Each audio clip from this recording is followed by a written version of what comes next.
అందరిలాగా అంబేద్కర్ ఆలోచించాల, వినూత్నంగా ఆలోచించాడు. ఎందుకు ఉండాలి ఈ బానిస బతుకుల్లో?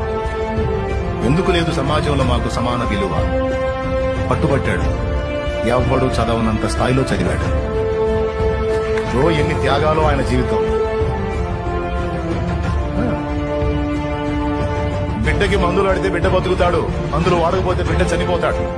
ఈయనేమో విదేశాల్లో చదువుకు వెళ్ళాడు. ఏమని చెప్పాడు తెలుసా భార్యకి? మన బిడ్డ ఉన్నా మనకే, వాడు పోయినా మనకే నష్టం, కానీ నేను చదువుకోకపోతే నా జాతికి నష్టం, నా జాతికి నష్టం. జాతి విమోచనార్థమై నేను చేస్తున్న ఈ పోరాటంలో మనం సమిధలంగా ఆడ తప్పదు.